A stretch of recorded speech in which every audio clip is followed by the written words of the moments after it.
வணக்கம். இன்னைக்கு நம்ம ஒரு முக்கியமான இடத்துல இருக்கோம்.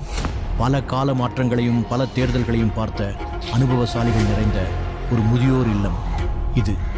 இவங்க கிட்ட இருந்து வாக்குரிமை பற்றின விஷயங்கள் தெரிஞ்சுக்குவோம் வாங்க. அனைவருக்கும் வணக்கம்.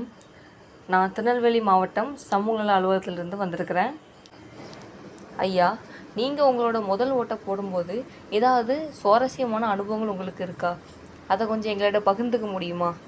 இப்போ ஜனநாயக முறைப்படிக்கு ஓட்டு போடணுங்கிறது எங்கள் ஊரில் எல்லோரும் அது சொன்னாங்க.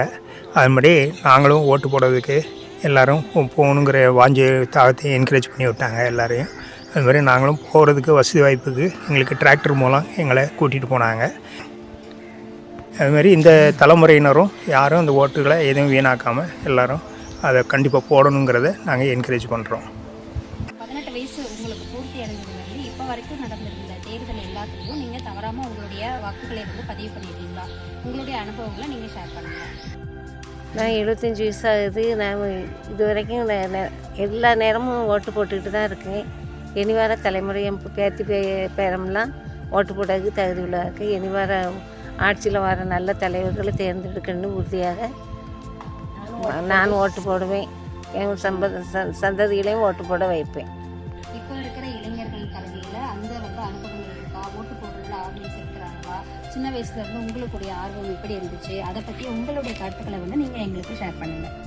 நான் வந்து சின்ன பிள்ளையா இருந்தப்போ எல்லா பெரியவங்கெல்லாம் நல்லா ஓட்டு போடுறத நான் பார்த்துருக்கேன். ரொம்ப சந்தோஷமாக போகிறத பார்த்துருக்கேன்.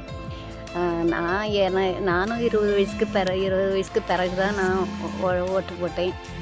நானும் தவறாமல் எல்லா எலெக்ஷன்லேயும் ஓட்டு போட்டிருக்கேன். இப்போ உள்ளவங்க அந்த அளவு ஒரு சந்தோஷமாக போட்ட மாதிரி இல்லை. ஆனால் எல்லோரும் நல்லபடியாக சந்தோஷமாக ஓட்டு போடுங்க. ஓட்டு உரிமை நமது உரிமைங்கிறத நினச்சி நீங்கள் கட்டாயம் ஓட்டு போடணும். நாள் தானே வீட்டில் இருக்காதீங்க, கட்டாயம் எல்லோரும் ஓட்டு போடுங்க. 100% வாக்குப்பதிவு நம்ம எல்லோரும் கொடுக்கணும். அனுபவத்தை நான் சொல்கிறேன். ஓட்டு போட நம்முடைய கடமை. அதனால தவறாமல் எல்லாரும் ஓட்டு போடுங்க. ஓட்டு விற்பனைக்கெல்லாம் ஜனநாயக கடமை. ஏப்ரல் 23 மறந்துடாதீங்க. கண்டிப்பாக வாக்களிப்போம்.